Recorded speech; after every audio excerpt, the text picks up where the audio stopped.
Hello. Hello. Hello to you too. I never know how to start this thing. We should get an intro song and stuff and work out an intro because this is 4 episodes in and I'm like, hello. I don't even know if this is episode 4. I don't know. Sorry, we pre-record some of it. Oh, we started. Sorry.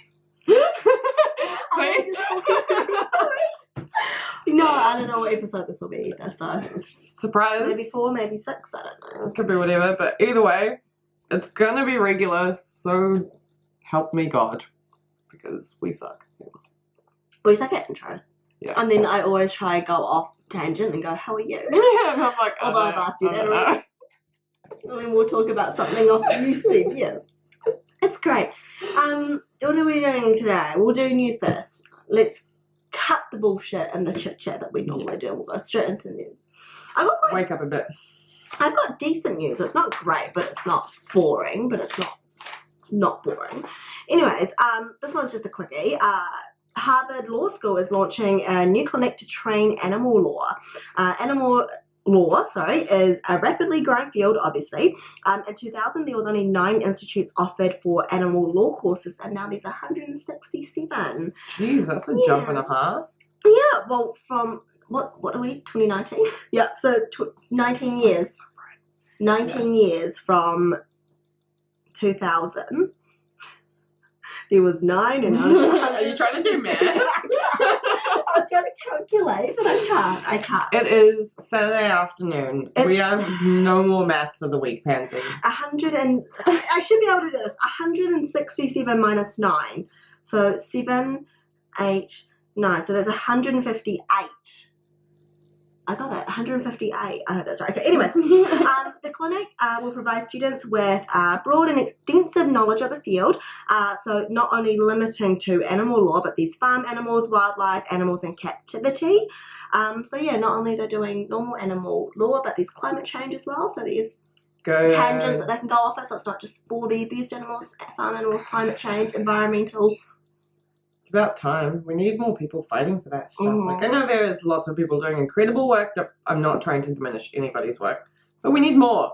We could always do with more help. We need more fighting for the animals and for the environment. I think that's awesome. I wonder that's why sometimes when SPCA or someone tries to prosecute, it's a bit hard because they don't have animal law lawyers. Yeah, it's harder to have access to the resources if there's one person in the whole country who does. Well, I mean, there was only 6, and I don't know how many students went to that. But imagine being a graduate from Harvard Law School of Animal Law. Get in there, kids. They'll be cool. But Harvard, you have to be smart to get in. There are a lot of smart people out there working with animals, so if anyone's listening, if that's some motivation, go to Harvard. Go to school. My next news, you'll know of this because you've shared it before, but employees of the National Aquarium of New Zealand shames their penguins for the month. I love penguin shaming. Okay, so I have listed the naughty list and the good list. I'll pop up photos if I can here. But as I was writing up the list, penguins kept popping up on the good and bad list. So I was very confused. Okay, so naughty list. Tax. Tax pushed Timmy off the pier after it took him 1 hour to get there. Draco was on the good list because Draco stood up for Timmy when Tux was trying to push him off the pier. Mo perfected the art of stealing fish, even taking it out of other birds' mouth. Bernie. I love Bernie. Bernie gave Mo a taste of his own medicine by stealing his fish. But then Bernie was on the bad list because Bernie ended up learning bad habits of Mo, stealing fish and pecking at others' faces during feeding. And then the last naughty list is Mo, the one that steals fish. Literally, it just says outrageously obnoxious. Sounds about right. I can just imagine working there and you're like, oh, fuck, I have to deal with Mo again. Oh, man, I swear our country is just the biggest meme. This is beautiful. It's the National Aquarium and they do naughty and nice penguins. And oh, was that the place that you went? Yeah. Oh my God, sorry. Yeah, it's here. Yeah. It's amazing. When I was there, I had to take a photo of the sign because I was like, I'm here. I see it in real life.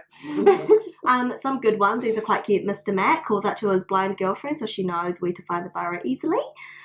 Flip was a good role model, swims well, eats nicely, knows how to penguin. He knows how to penguin. And then Flip was on the naughty list. he was on the naughty list because he managed to evade keepers during the monthly weigh-in. Same. That is so cute. But yeah, as we said, it's in Napier. If you ever want to visit, they're down there. And they Really neat little place. it seems very. It's adorable. It's right on the beachfront. And you can see all the little penguins hide to me. Anyway, so not only they do the shame list of the month, but they also have a penguin of the year. Who won penguin of the year? Timmy. Timmy, good old Timbo. Timmy, the one that took an hour to walk up to the pier that got pushed off by Tex. What Timmy? Timmy, 1 hour you walked up there. And then the cutest thing is, Draco stood up for Timmy as he was getting pushed up the pier. Can you just imagine, like, working there and being a worker and be like, oh, look, Timmy's walking up to the pier. Oh, still walking up. Fuck, it's been an hour. Timmy's still walking up. And then Tuck's just, fuck you. That is the cutest thing ever. But yeah, Timmy won Penguin of the Year. That's incredible. I love it. I love it. I mean, penguins, honestly. It's honestly one of the best parts of this whole country. Is just that one little thing in that one museum is the list of penguins. I've got another penguin story. Did you hear about the one in Wellington? Sorry, guys. 1 second. Pansy talk. I've cut that up. Okay, we don't need dead air. I'm just coughing. Throw it out. That's all good. No, the other penguin story in Wellington about that penguin in the sushi shop. No? So it is in New Zealand, I remember. So basically a policeman had to be called because a penguin would walk itself to the sushi shop by somewhere down the bay in Wellington, and it would just yell at the sushi people for salmon. And then I think they gave it salmon, but then took it back to the beach, and then it waddled back. And they didn't know what to do. Some more, please. Yeah.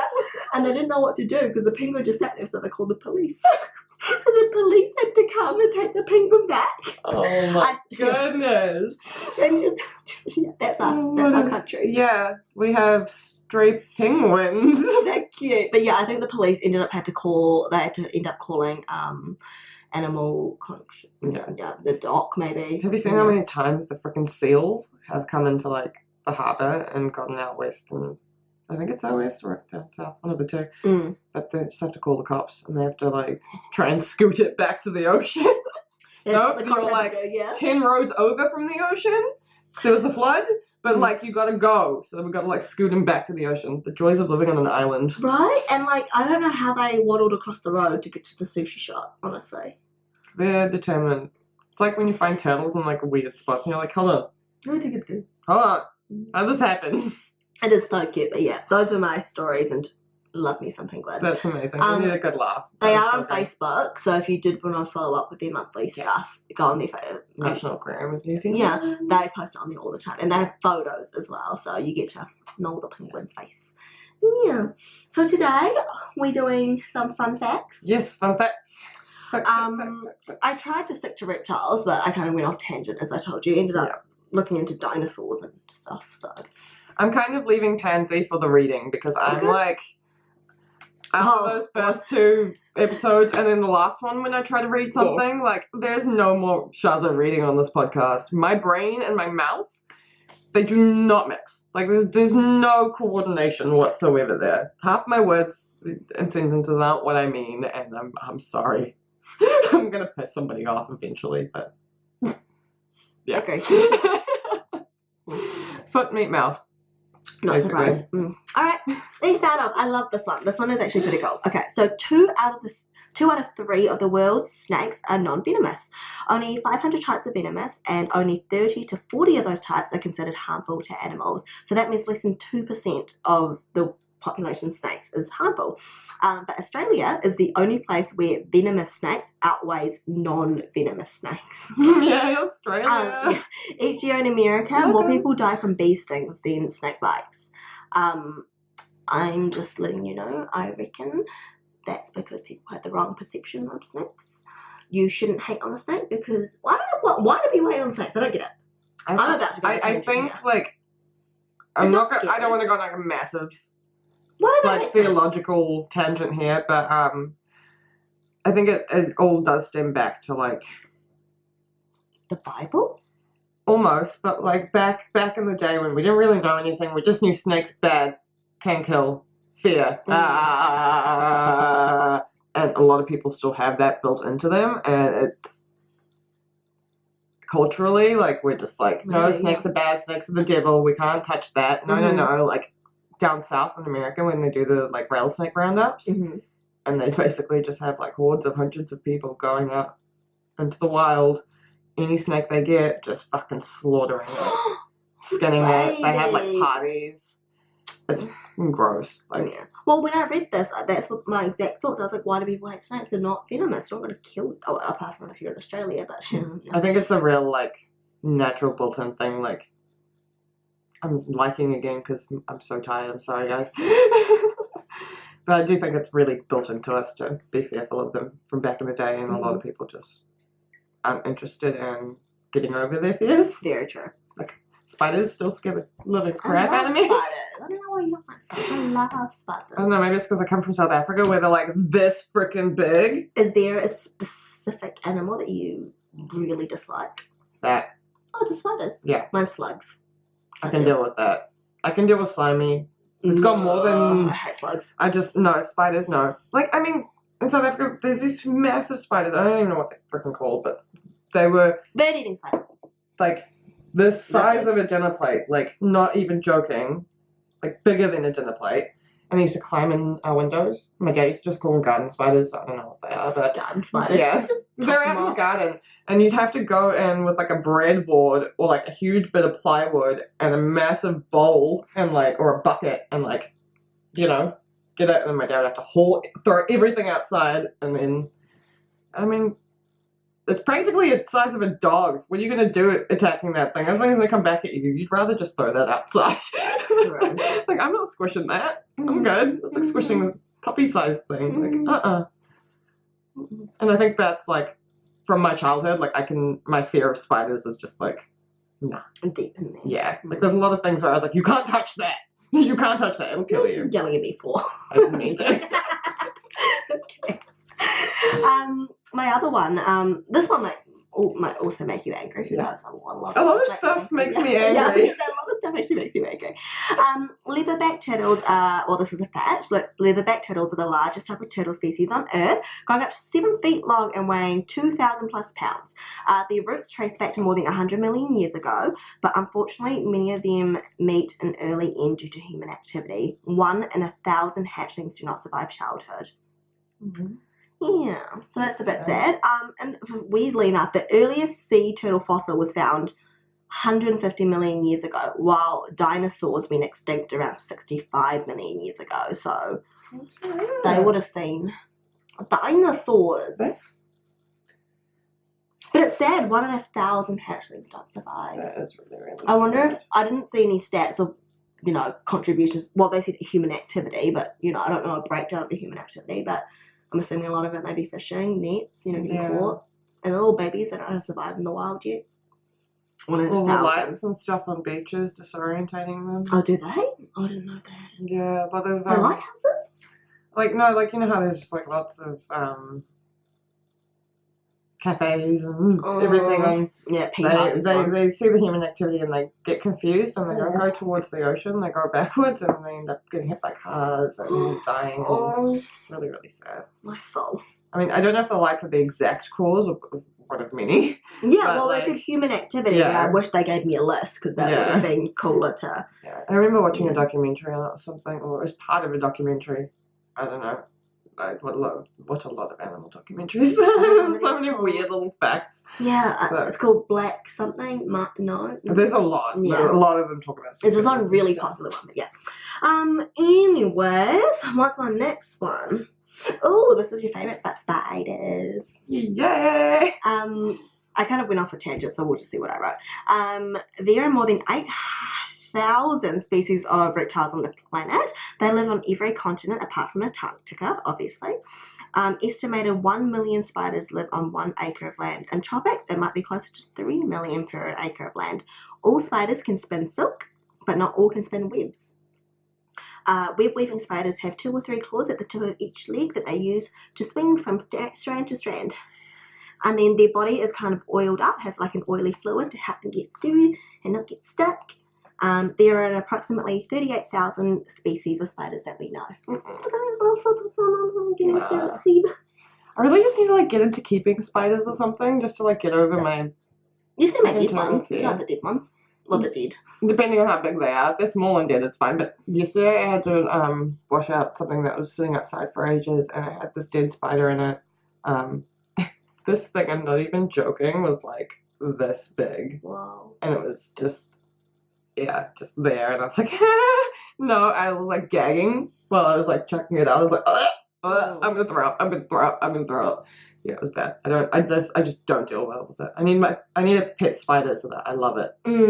I love pet spiders. You know, and then I can get attached to it and be like, okay, I don't hate spiders so much anymore. I'm not sure if I told you this, but like a friend of a friend's once she told me that her friend's uncle used to work at a zoo or something, and when he left, he was gifted a tarantula, which I thought was a pretty Yikes. cool, epic, you know, leaving gift. It's like That would be pretty cool. Like, here's a pet you're going, but here's a really cool pet. Yeah, like, what do you want? You want the monkey? You want the alligator? He was like, no, the tarantula. I don't know. No idea where it was, but he was gifted a tarantula. Oh my gosh, like, that's insane. That's epic. I wonder what like stuff comes out of zoos and stuff that like you just don't know about. Like the people are like, oh, there's too many babies, take one home. You know? I wonder if that's like how. I wonder if that's how a lot of stuff actually starts getting in the pet trade and the stuff. black You market. know, like Yeah. like how our blue tongues, bearded dragons, and No, that is very true. Yeah. Because how did our blue tongues and stuff came from the zoo. They were sold to somebody in the public, or given to somebody in the public, and they ended up selling them. But by the time people caught on, it was too late. It was already, yeah. And so they couldn't do anything about it. And so time. that's how we have bearded dragons and stuff. But now we're not allowed to like import anything. We're not allowed to do anything. That's all we can have. One time, someone tried to convince me that the reason why we have water dragons here is because they swam here from Australia. I mean, my facts might be a little bit wrong. I might be a bit wrong, but that sounds a little bit far-fetched. Yeah, they tried to convince me, and I'm like, I don't think they can. Like, Australia And the is salt, far. like. But it's also like, do you know how far we live from Australia? Yeah, like we're not like in the bay over there. No. We're a whole ocean away. They're a 3-hour flight, closest flight. I think It's Sydney, like 3 hours. It's almost as if you were to go from America to Hawaii. Like you've got to go somewhere else. Like it's close, sure, but like not that close. Not that close. The next one, I'm sure you would know of this, but there's a fun fact at the end. So bearded dragons cannot sweat, as we all... What? I spat. Oh. Oh, wow. I'm embarrassed. Sorry, guys. You probably saw that. Projectile. As we all know, bearded dragons cannot sweat. Instead of sweating, they ventilate through their mouths. So that's why when you see them basking, they... and why their eyes pop out as well. Oh, yeah. That People one, get real freaked out about that. Yeah, when I first saw Ocho do that, I was like, the fuck? And I had to Google it. I was lucky my friend Trish warned me. She's like, by the way, this is going to happen. And I was like, oh, thank God. I'm not going to like... Oh, good. What was I going to say? Oh, yeah. And they're basking light. So they open their mouths and ventilate. The same can be seen with crocodiles. Crocodiles Did you know are that? so bizarre. Did you know that? No. So they open their mouths because they don't sweat and they're just I know like nothing about crocodiles, so that's pretty neat. We should Yeah. do one on crocodiles and learn a bunch about crocodiles because that would be me. Yeah, well, I've got more fun. Like, literally, I spent so long on these websites just reading facts, and I'm like, they need to be slightly reptile based, or else I'm going to get told off by people. Please tell us if they're wrong as well, if you know that what the right ones are, and then maybe we can do another podcast to be like, all the things we've gotten wrong so far. Well, it's the internet. I can't trust it. No. And it's not like I'm going to question the internet anyway. Okay. My next one. Oh, this one's a fun one. Is it? Not really, but it's cool. The earliest named dinosaur so far is the Aerodactyl. It was meat. That sounds like a transformer. Oh, it does.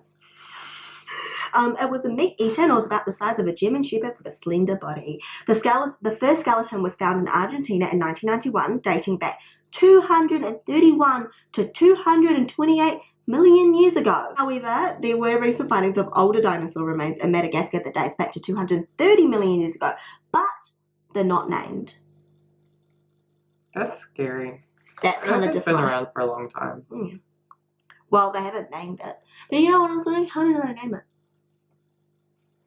Yeah. How'd you come with what is it? The Aerodactyl. Who goes, who's name it Aerodactyl? Sorry, that was my stomach. I thought it was you burping. No. Aww. Sorry. Poor thing. I keep laughing like I'm Kim Kardashian crying. Like, Yeah. my face is weird. I'm tired. Not. You are really tired. Don't worry. We're getting through this list. This is what is this to do with? Kind of to do with the same. Oh, okay. This is more about extinction. There's actually a lot of shit about extinction online. Yikes. Which is really sad. The extinction of reptiles and animals naturally occur at a natural rate of 1 to 5 species per year, but with human influence, it has sped up to 1,000 to 10,000 times. In the last 500 million years, there has been only 5 waves of mass extinction. Many scientists believe that we're going through our 6th right now, with a dozen species going extinct every day. One main reason they believe is the spread of rabies. One of the main reasons, not all. Rabies screws up a lot of stuff.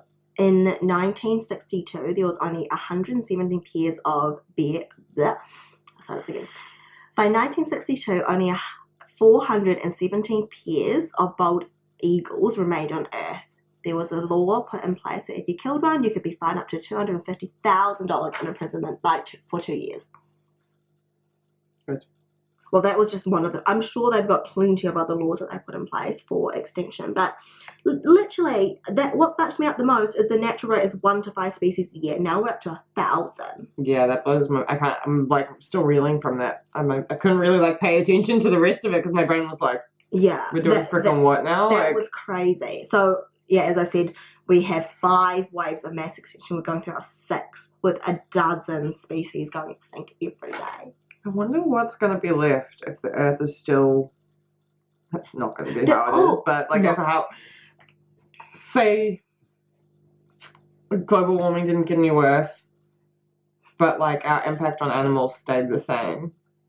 Like, imagine the world in 100 years. Like, that screws me up majorly. They say there's going to be no fish in the sea by 2050, and what scientists predict is instead of obviously water and waves and sea water, it's just going to be a glob. Because obviously we need an ecosystem to function, and every animal in the sea has its purpose. But a shitload of them is getting taken out of the sea. If all the fish is gone, what's the fish going to eat? What's the animals that's going to eat the fish's poo going to eat? And it's just going to turn into a glob. Which is really scary because we're all going to die. But it's really scary because what I was thinking is nowadays what they have is fish farms. So rather than you going to buy a fresh fish from the sea, you have to buy it from a fish farm. Like, I think if you're going to eat fish, that should be what you should be doing. Because, like, we only have so many fish. Like, but it's better but do you know what's fucked up? It's better to get fish from the fish farm than the sea.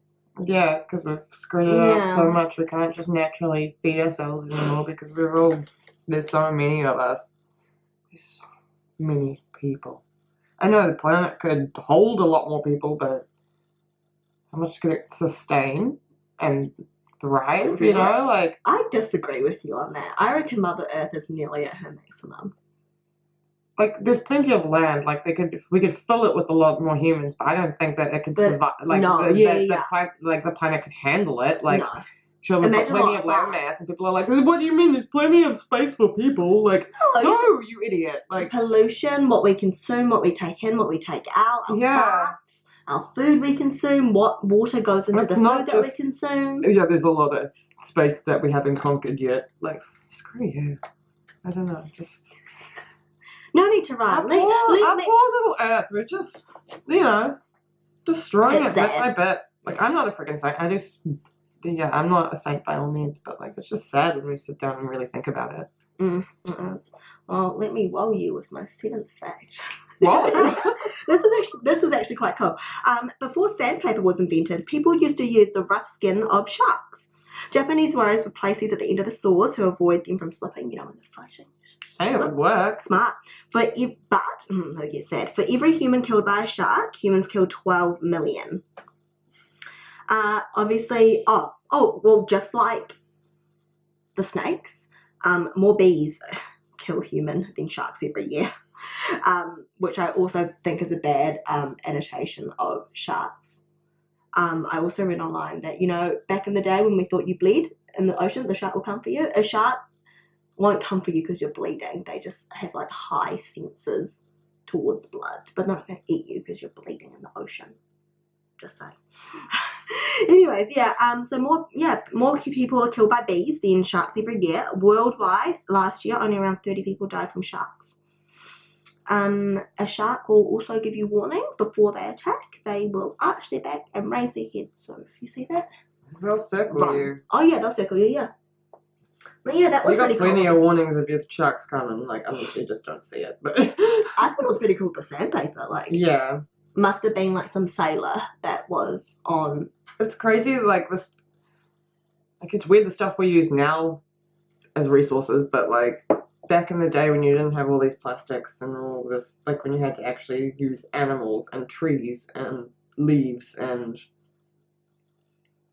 things like rocks to make your house and make your clothing and make everything you need. Like, it's crazy. You know what I always get confused with? How cotton balls turn into a cotton fabric. A simple YouTube probably explain that to me, but still, like, how thin a cotton ball is, how does it turn into this? I don't get it. It's like silk. I don't get it. Yeah. I know, I find it super fascinating. Like, I really, really take my hat off to people who live that way. Like, I follow a few hunters, but not because they're hunters, because they live so sustainably. Like, they will hunt a deer that will feed them and their family for the year. Like, they use every single part of that. They will go out, like, they love learning about nature and teaching people things, not necessarily about hunting, but like nature. Like, what it can do. I've learned so much about, hey, this bush does this. Hey, don't step on that because that's a dodgy rock. Like, things I would never learn from, like, I don't have anyone to teach me that stuff, so it's like cool because I want to move into the kind of an area where it's quite remote. I want to learn how to, like, make a fire if I need to, like how to survive in the wild if I need to, or if we run out of power, or there's an earthquake, or Gordon Ramsay came here recently, and this. I think she was like a traditional Māori cook, and she saw that. And they climbed up into the bush, and then she showed Gordon Ramsay this leaf that you can use as chili. Yeah, and it's like, you don't need pepper, you just need this. Like, and then cool the berries, those little berries that he cooked as well, and like, literally we got away from that. Forage. Yeah, why do we need to go away from that? And that's why her restaurant's so popular, because she still forages for her food. I love that. Like, one of the rabbit companies I buy rabbit supplies from is a little New Zealand company, Forage NZ, and they have like a garden and stuff, and they have a huge bit of land where they just like get all the flowers and all the herbs and all of that, and then they replant and have more. But like they use their land, and they don't need to go and have this huge, like, I don't know. I think it's really neat. Like, I love seeing that, and it's kind of cool to see the benefits of certain plants, or how to use them, or where to find them. It's cool. I don't know. It's super neat. Yeah, very. My last one. Oh, yeah, we always go on tangents. Let's see. Oh, this one you might find interesting. It's about stepping on shit. So the oldest fish hook was found around 42,000 years ago. So we must have been fishing back then. But a fish you wouldn't want to catch is called a stonefish. Yeah. So one sting can cause shock and paralyze you. If not treated within a couple of hours, you can die. Most of the stings occur just from stepping on them. It can not, sorry. Sometimes it will occur on the beach, not in the water. So like, you just be walking along the beach and it'll be there. It's not even in the water, which is even scary. Yeah, that's, no thank you. You hear some horror stories of people stepping on them. Yeah. They can survive out of the water for 24 hours, so be careful. But the fun fact is, some people eat them as food. You just need to prepare them properly. Apparently when it's cooked, the venom, all gone. My luck, I wouldn't cook it right. No. And I would be the first one dead. You would probably eat the venom. Yeah, my luck. I'd be like, do I cook this part? Yeah. But yeah, they're located in Queensland. Well, look at it everywhere, but mainly there's some in Queensland, so stay away from Australia. I think there's heaps in Thailand as well. Yeah, Thailand was one of the things as well, yeah. Careful if you're going on travel. They're pretty cute though. Google photos of them. Have you seen them? Yeah, they're kind of adorable, but also like, fish. no thanks, I don't want to stand on you. Yeah, I mean, the crazy thing is when you think back on it, sometimes I sometimes think about evolution, I sometimes don't, but it's like, how does this fish come alive? How did it, what How came did first? this happen? The How egg did this or the get chicken? here? Yeah. What came first, the egg or the chicken of this? What did you come out of? What made you? Yeah, and how did you get so venomous? Why does people hate you so much? Why do you want to kill people? Questions. So that was pretty cool. Yeah, I mean, maybe if we tangent off one of these, we can do a specific one if next time, if you want to do dinosaurs, or we can do crocodiles. Normally with us, we're very factual knowledge with leopard geckos, better dragons, rabbits, cats. But like, I want to learn about things I don't know. Like, yeah. This podcast is not going to be the same all the time. No, I mean, we talk about normal pet stuff, but this was cool. And some episodes are going to be really short, and some of them are going to be like an hour or 2 hours. Who knows? I want to do one on crocodiles. That'll be cool. Or dinosaurs. Yeah, dinosaurs are Dinosaurs. as well. We're going to get Gala on. Yeah. Gala! Sorry. Gala, if you're watching, and please, I hope you're watching. She's a paleontologist. Wait, yeah, archaeologist. Oh, sorry. I think she's trained. She's doing smart people stuff. She finds dinosaurs. She digs things up in the earth. Finds dinosaurs. Yeah. And she would be a really good guest to talk to, and she could speak my stupid speak and smart people speak. So true. I mean, thanks. If you're listening, we would love to have you here. I was thinking maybe we could have my sister-in-law on if you guys were interested. She's a vet nurse, so we could sit here and give her 1,000 questions and be like, answer these. I have plenty. Cool. Let's do this. Well, not even just with like fees and how much they charge, because I understand how much they charge, but it's other shit. It's like, what do you do when a stupid client comes in? Yeah. What does this thing do? Yeah. How do you fix this? But Is there anything I can do at home for this? I was going to say, how do you remain your cool when it comes to psycho clients? Because I can't imagine how much they get through, There's a lot to ask. So, yeah, I think it would be cool to get some guests on here eventually, but I think we need to get it set up sorted a bit more and stuff like that. But yeah, I think it'll be fun. Yeah. Anyhow, we're done for today. 8 facts. Spread those facts around. Hope you enjoy. Tell us if we're wrong about something to give us the right information. You can't tell me you're wrong about the shark one. The shark is sandpaper. Bullshit. You can't tell me. No, I think. Even if it's wrong, don't tell me. I don't care. But I don't know. Yeah, it's interesting. Yeah, pass the 8 facts along, and hopefully we can get some 8 facts from you. See you guys later. Bye.